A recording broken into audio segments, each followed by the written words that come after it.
Welcome back, guys. My name is Kyle Chasse. In 2012, I had super high conviction that Bitcoin would change the world. And so I made the bet of a lifetime. I put all of my fiat into Bitcoin, and that bet paid off immensely. It turned me into a multimillionaire and allowed me to live the rest of my life in a completely different way. I had high conviction, and today I'm here to tell you guys about the other high conviction play that I feel the same way inside that I do when I thought about Bitcoin. That is Chainlink, guys. And I believe that you have another opportunity right now to get into Chainlink and have the same kind of life-changing gains that I did. And maybe it's time that we stop looking at Chainlink like another Oracle provider service and look at it from a competitive and a price evaluation perspective of more like something like Google. You know what? In fact, screw that. I'm going to say we could even think of Chainlink as being something bigger than Bitcoin. Now, guys, I know that might sound a little ambitious or ludicrous to you, but in this video, I'm going to break down exactly why I think that. And not just me, it's big institutions as well. And if you think I'm crazy, let me know in the comments down below. If I'm completely out of it, let me know, guys.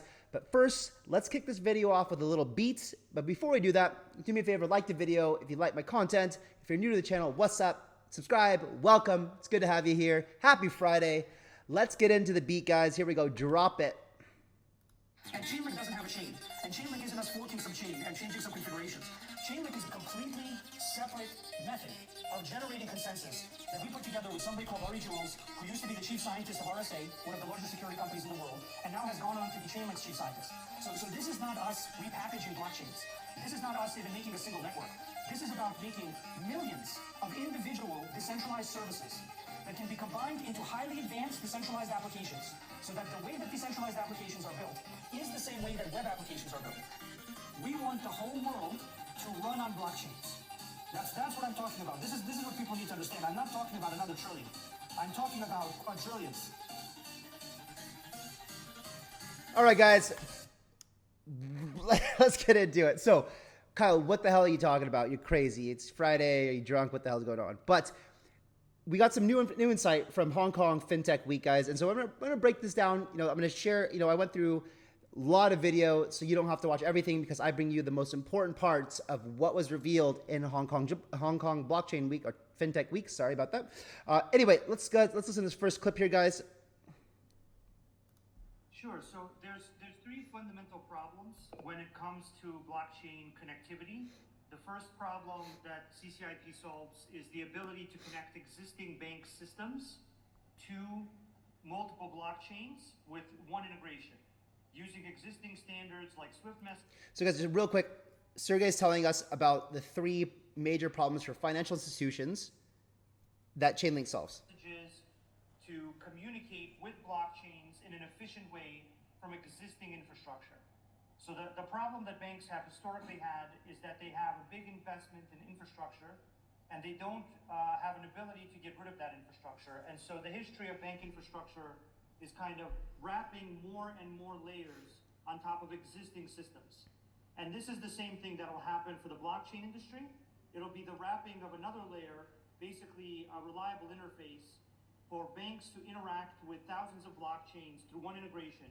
The benefit this has for banks is getting them onto chains, and then the benefit it has to the capital markets and the Web3 world is that there will be more banks and asset managers on chains. The second part of the problem is cross-chain connectivity. So once banks are connected to chains or once banks are on their own chain, if they issue assets, and even if they don't issue assets, they will want to access other people's assets, or they will want people to come to their chain to purchase the assets that they created. And this will necessitate connectivity between those various chains. What CCIP does here, in addition to solving the first problem as a kind of an enterprise-grade abstraction layer, what it does for the second problem is it acts as a TCP/IP-like protocol. So TCP/IP is what connected all the different early internet technologies, networking technologies, data transfer technologies, local area network things into the single internet. So the single internet that we're all on is formed by TCP/IP as a standard to connect various technologies into a single internet. That's what CCIP does for all the different blockchain technologies, such that a bank A can use one chain, bank B a third chain, custodian C, a fourth chain, and whatever other chain. And then the final. So I just wanted to stop there for a second, and before we go to the third problem here, they solving, but CCIP is like the TCIP of the internet. It is the infrastructure of the internet, right? And when we talk about Web3, you need that connectivity, the connectivity that's going to connect everybody in the world. And now you guys might be saying like, hold up, Kyle. Now, the thing is that you're proposing something so crazy that's, you know, even bigger than maybe Google here, right? Which is Alphabet and $1 trillion company here.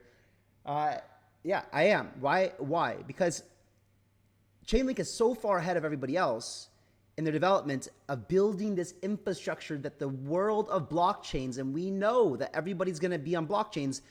Not everyone's going to be on permissionless, decentralized blockchains, which would be the ideal world, but everyone's going to be on blockchains. And for them to be able to communicate with each other, they're going to have to be able to use Chainlink CCIP, right? So we're going to get into this, keep going into the narrative. I'm going to keep explaining to you guys, but let's listen to a third reason. The final problem is actually the ability to use smart contracts programmatically in other places by triggering transactions where you already are. And for this, CCIP has something called programmable token transfers, where you can actually send the value together with the instructions. And this can basically make everything work on T+0 or atomic settlement speeds, because the value arrives with instructions that execute the transaction on behalf of the value and can even return the result of the transaction back to the chain from which the value originated, which is really leveraging the programmatic advanced automation capabilities of blockchains and smart contracts. So that's at a high level, three of the main problems. So that's the third thing, guys. And this is why everybody's going to be on blockchains, because this T+0 thing that Sergey said, what that means, guys, is that's the settlement time. So right now, for banks to send assets to each other, they have settlement times, and these settlement times often take days. If you ever tried to wire somebody money, you know, Venmo is fast, right? But like if you try to wire someone money from bank to bank or internationally, it takes days. This is not just the cash. We're talking about assets as well, stocks, bonds, you know, digitized gold, things like that. And as we get into real world assets, and by the way, guys, I don't have it pulled up here, but real world assets has been crazy since I talked about it in a video. Let me see if I can just pull it up for you guys real quick. I talked about it in a video a few weeks ago. Real world assets was at 2 point something billion. And if you go to here, we go to DeFi categories, and then we just go over here and look at the TVL. Remember, it was 2 point something billion dollars when I talked to you guys just a couple weeks ago, right? I'm sure you guys remember that. So here's how you find it. So real world assets, check this out. So when we talked about this just a couple weeks ago, we were down. It was like here or something, guys, like here maybe. I don't remember. But look at it. Now we're at real world assets up to 6. It's a 3x in just a few weeks. And real world assets is exploding as a category, guys. And Chainlink is the one who's positioning themselves the best to take advantage of that. All right, so now let's listen to where are we? So the partnership with Swift here. Yeah, so I think ARDA is a... Oh, sorry. Oh, I got ahead of myself here. Where is it? This one. Work with Swift has been going on for many years, and it came to fruition in that second proof of concept that we put out together with them and a number of large CSDs and a number of large banks and asset managers. And what it basically proved was the first feature that I mentioned earlier. Basically, the ability to use Swift messages to execute blockchain transactions, because CCIP can ingest Swift messages, interpret them, and execute blockchain events on behalf of the bank or the asset manager that signed and sent the Swift message, basically resulting in the existing infrastructure, the existing signing capabilities of Swift, the existing messaging standards, the existing definitional standards being used in a very efficient way from existing back-end infrastructure. But then CCIP allows those standards to be translated into blockchain events on various chains. And we were able to show that you can actually use existing standards like Swift to basically trigger transactions across private chains, and from private chains into public chains, and for information from private and public chains to flow back into bank and asset management systems using Swift messages to inform those systems. So So the work with SWIFT, multiple banks, multiple large asset managers, multiple CSDs, basically showed that existing infrastructure, widely used existing standards, like SWIFT, which is a very widely used standard for defining these transactions, is able to be applied efficiently to blockchains and also to receive information back from blockchains so that existing systems can not only trigger events, but they can remain informed about the status of all the transactions and all the assets and all the kind of risks and all the blockchain related events back into their systems, which is in a certain way an equally important part of the process because it's a requirement for banks and asset managers to interact with blockchains. So the work with SWIFT has been something we've been working towards for many years. We hope it'll continue and create even more connectivity for people. And I think it's great that there's ways to use existing infrastructure and existing standards that have been made over 50 years by great organizations like SWIFT to accelerate the use and adoption of blockchain technology. And that's really our goal, is to accelerate the usefulness and adoption of blockchain technology, whether it's in Web3, in the public chain world, or in the private chain world, and to eventually actually connect those two worlds into a single global internet of contracts. So guys, this is really, really important here. So what he's talking about is, trust me, like, like at first banks and existing infrastructure laughed at blockchain, right? And they thought it was not a threat, not a problem. And then they started getting really, really worried because people like Ripple started coming out and saying, we're going to disrupt SWIFT, right? And so all the banks and SWIFT started thinking, how do we, like, what do we do? We have a slow, archaic infrastructure that is obviously like dinosaur age. And Sergey comes along and says, hold up. We built something that would allow you to keep your existing infrastructure and you could upgrade it using Chainlink and CCIP and everything Chainlink has built. And you don't even have to worry about building anything. We got you covered. And so he came in and built infrastructure for all these banks, enterprises, central banks, clearinghouses, etc., to go ahead and just they built the infrastructure, the services for them, so they don't have to do it. And one of the things that I really want to highlight here is when JP Morgan tried to build a blockchain and say JP Morgan coin for everyone to use it, they didn't want to use it, right? Other countries wouldn't use it. Other banks didn't want to use it. Everyone's competitive and they don't trust each other. The amazing thing about Chainlink is that it's decentralized. It's owned by nobody. It's owned by the validator network. It's neutral.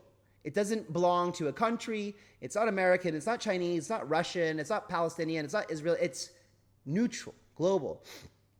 And this is the point that I want to drive home to you guys, is we're in a different world here, where when you build truly decentralized technology, it doesn't have the bias or the nationalism of any particular country. And so other people are looking to accept this and say, hey, this doesn't threaten us. It's not pro-American or pro-anyone else. This is just something that allows our technology to work better.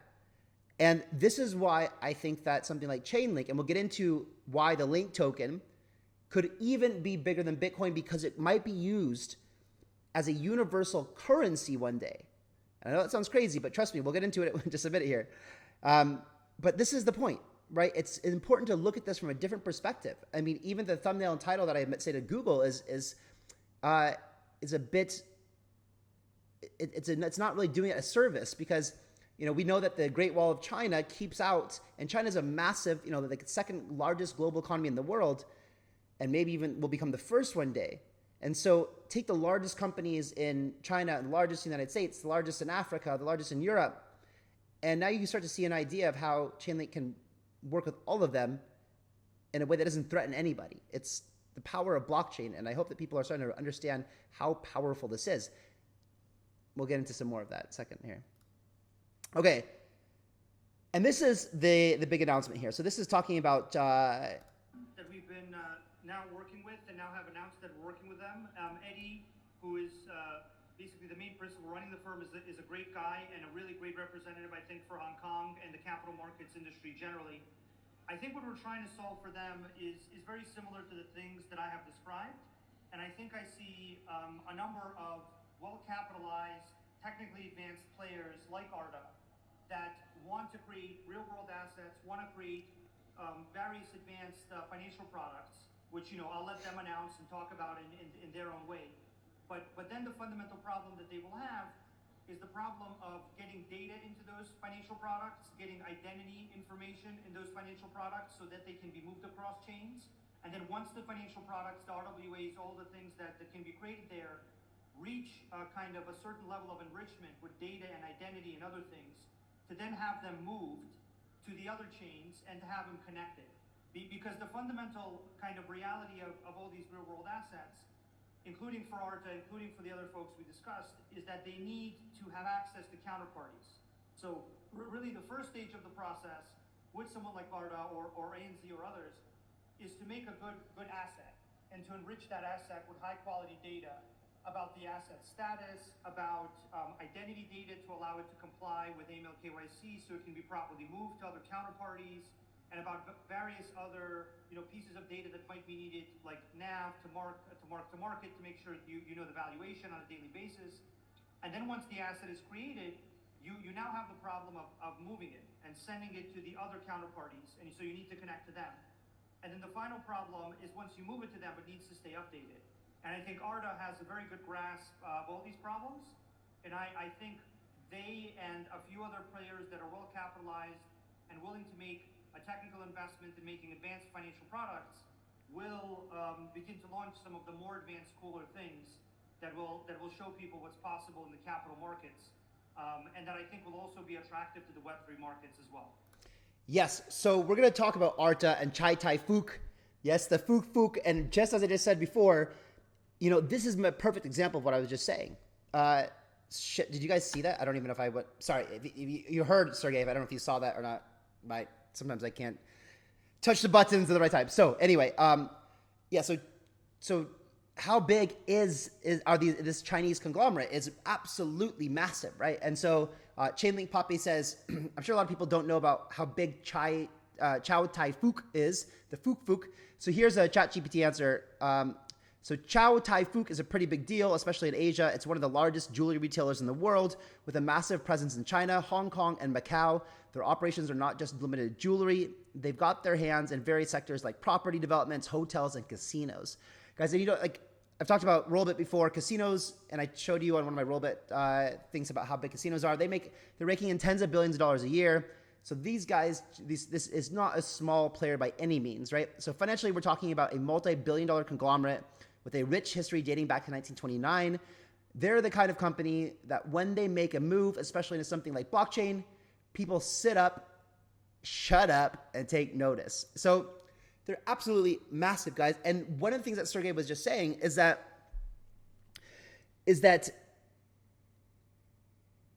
what they're going to be able to do with integrating Chainlink is going to take their services and the things that they offer, the financial products, to a whole new level. They're going to be able to start doing things they couldn't do before thanks to integrating this technology. And like this answer for ChatGPT just said, people are going to pay attention and they're going to follow suit as well. So I just wanted to, something else that was noticed from the Hong Kong Fintech Week. So you can see here the standard charter slide of Hong Kong Fintech Week conference you're looking at. Look at the fine print at the bottom right. I wonder why that's there. So you can even see the standard charter, one of the biggest banks in the world, is using data referenced from Chainlink here. You can see here, source, Chainlink, asset tokenization, and why, and how it works. So there you go. Now let's listen to this interview that happened a few days ago with Fishy Catfish and I forget the other, who was it? Yeah. Fishy Catfish and Chainlink God. That's right. So let's listen to this. Here we go. And so I just wanted to talk a little bit about that too. Sergey, when he spoke with you, he explained that, tokenization of RWAs is a very direct path of how the amount of capital within our industry and on-chain can grow by orders of magnitude, right?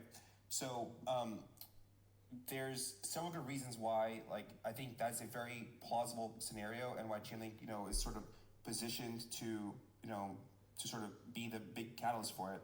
So at their core, blockchains are asset ledgers, right? So the most practical way to kind of foster their adoption is to simply pursue use cases that highlight who owns what assets and facilitates the trading of those assets, right?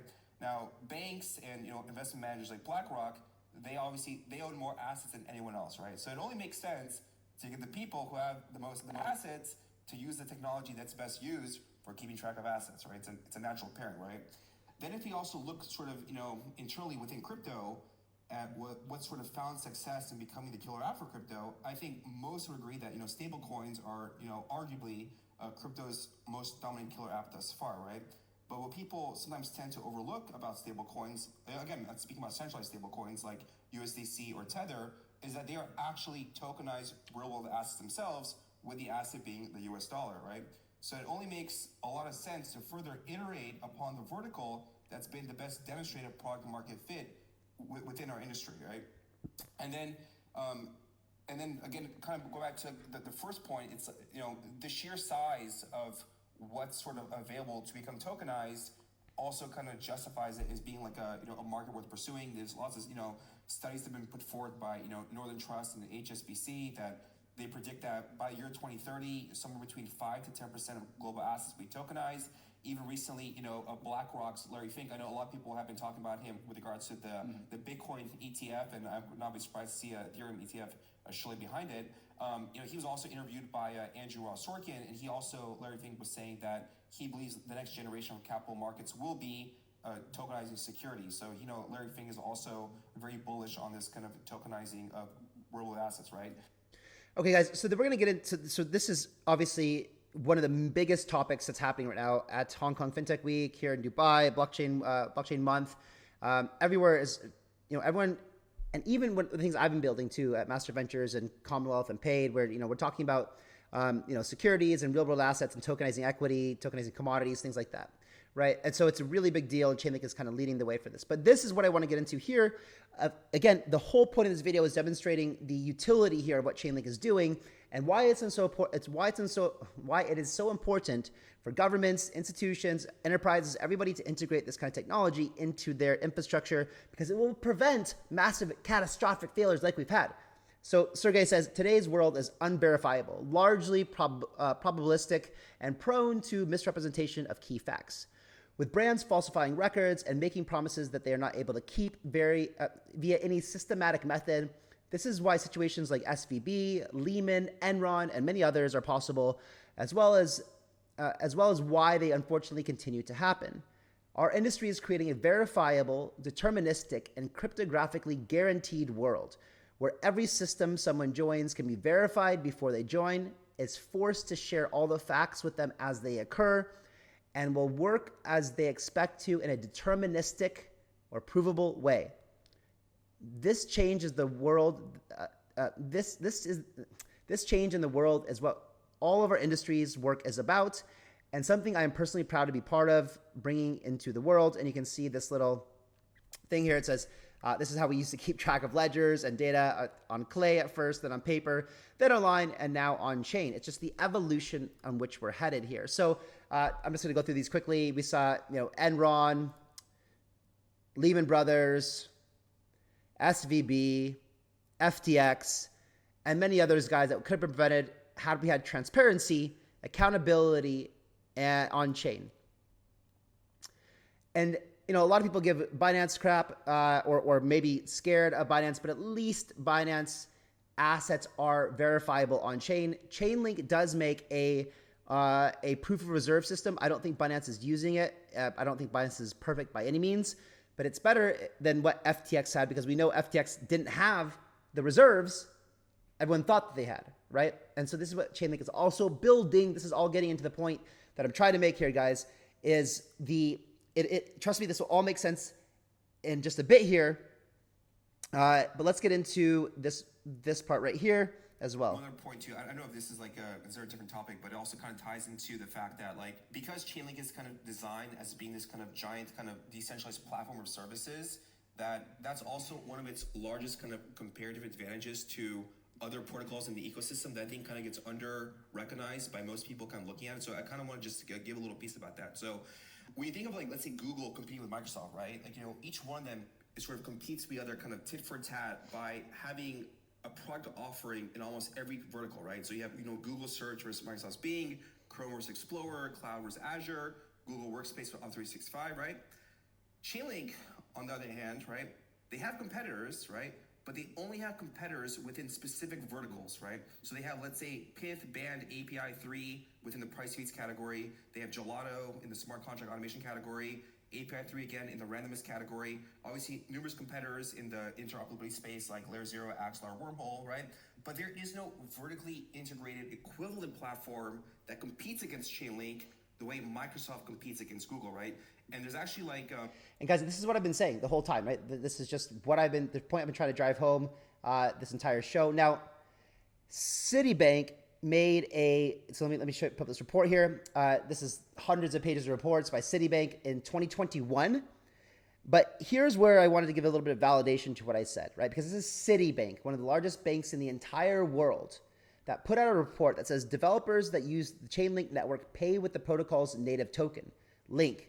Thus, a token that helps to facilitate the growth of the on-chain ecosystem may also gain prominence over Bitcoin in time as it becomes increasingly critical to the operation of the blockchain infrastructure. It is thus already possible to envision a commerce-linked or infrastructure-linked coin that may eventually eclipse Bitcoin.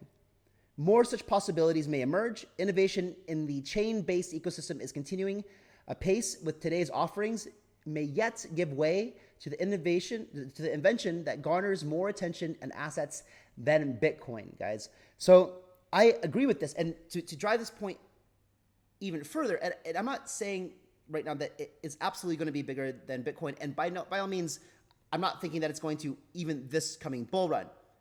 But maybe by 2030 or 2035, as everyone is using Chainlink as the middleware solution to connect all the tokenized assets in the entire world, utility tokens, real-world assets, commodities, stocks, everything. It's all going across all the different chains, and Chainlink is connecting everything.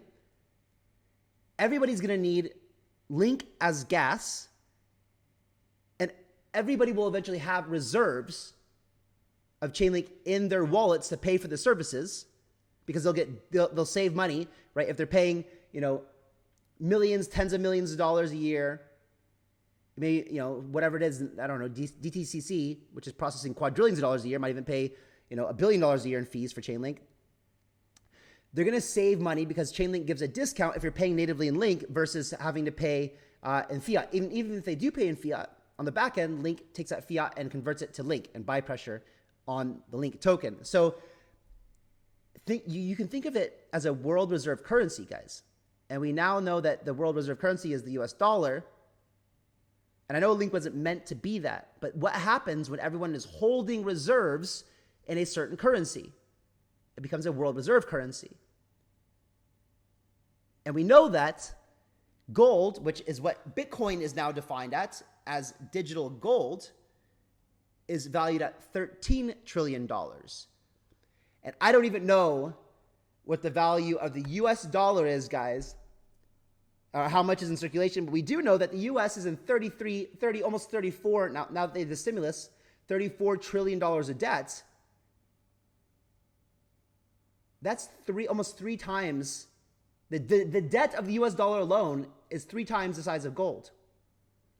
And unfortunately, Bitcoin didn't become the world reserve, the world peer-to-peer electronic cash system that Satoshi wanted it to become.